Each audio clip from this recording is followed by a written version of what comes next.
Welcome to the deep dive. Today, we're tackling something pretty fundamental, I think, to making progress anywhere, really. Weekly goal-setting strategies. Mhm. If you've ever felt those, big yearly resolutions just sort of evaporate, or maybe just felt swamped by how far away your big goals seem, Yeah, absolutely. well, you're in the right place. We're going to dig into the power of focusing just on the next 7 days. It's about giving you back some control, sharpening your focus, and really getting consistent momentum without feeling overwhelmed. Exactly. It's funny how we often just jump to those huge year-long plans, but a whole year, it can feel so Yep. abstract. Right. So what we're diving into today, based on a really solid explanation we found, is how effective it is to narrow that vision, to operate in these focused weekly sprints. Sprints. Yeah, that's a good way to put it. It's about using the power of the immediate future to build something that actually lasts. Right. So instead of trying to map the whole journey, weekly goals let you focus on just the next few steps. And that's just the start. Our Yeah. source really breaks down why this, well, more granular approach works so well. Does. Okay, so let's unpack the why. Yeah, let's do that. Well, one of the big ones it points out is that short-term focus. Think about it like navigating a maze. Okay. You're not trying to see the exit from the very beginning. You're just focused on the next turn, right? Mhm. And that limited scope, it actually frees up mental energy. It cuts down the cognitive load, makes progress feel, well, more doable than staring at a giant year-long list. That makes total sense. And, life rarely goes according to a year-long plan anyway. Tell me about it.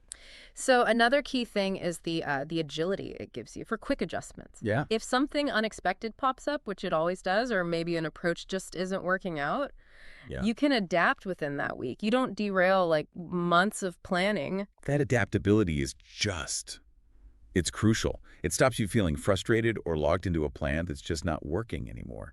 And maybe the most powerful part, these smaller weekly wins, they create this amazing feedback loop. Ah. You start building good habits, you build momentum, and that regular hit of, I did it, Yeah. that sense of accomplishment, it just keeps feeding your motivation, pushes you forward.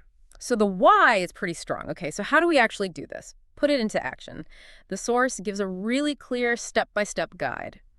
And it starts somewhere maybe a bit unexpected, looking back before you look forward. Yes, it really emphasizes reflection. Yeah. Before you even think about the week ahead, it says you need to take a moment. Analyze the week you just finished. Okay. Ask yourself some direct questions. What did you actually accomplish? What didn't go as planned?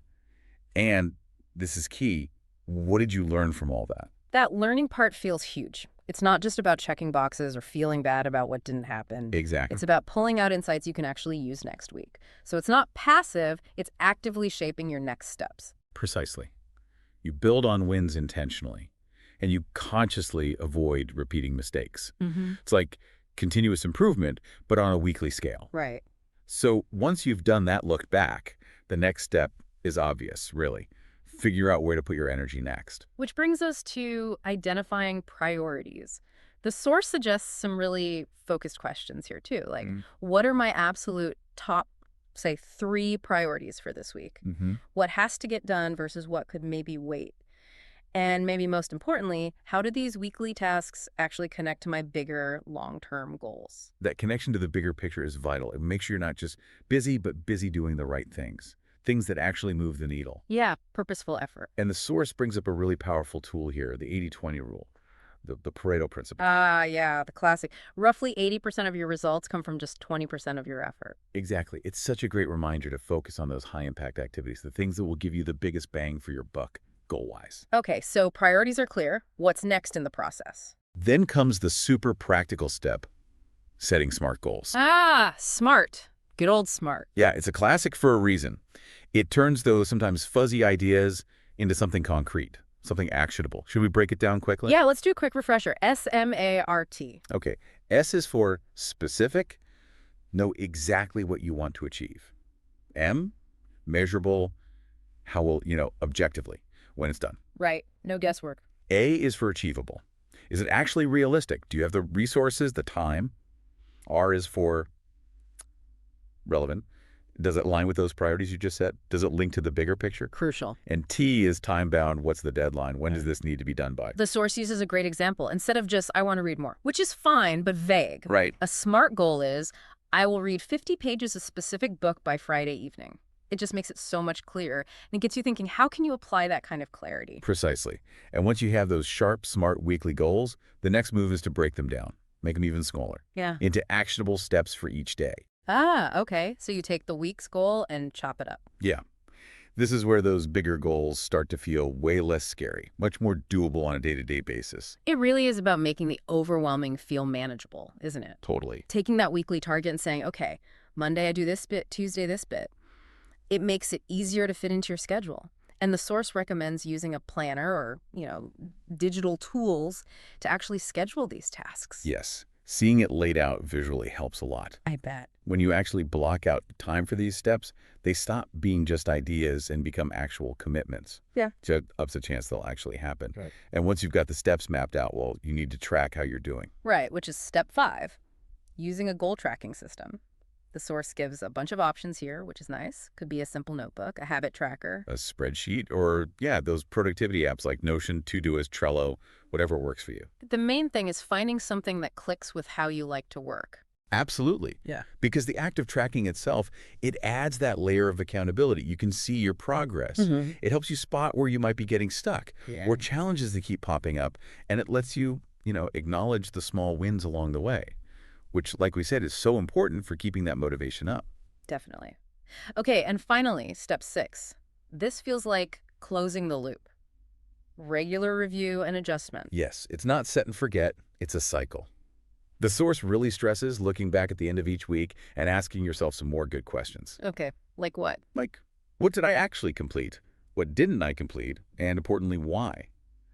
And also, how did I feel about my productivity, my energy levels this week? Ah, that how you felt part is interesting. It's not just about the output. Not at all. It's about the whole experience, your well-being, your engagement. This honest self-check is it's essential for getting better each week, for tweaking your approach. And the source makes a big point about flexibility too, right? Life happens. Things change. You need to be ready to adapt your goals sometimes.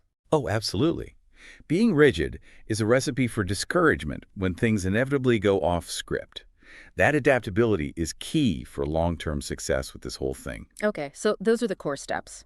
But the source had a few extra tips too, didn't it? Some bonus advice. It did, yeah. Some really practical ones.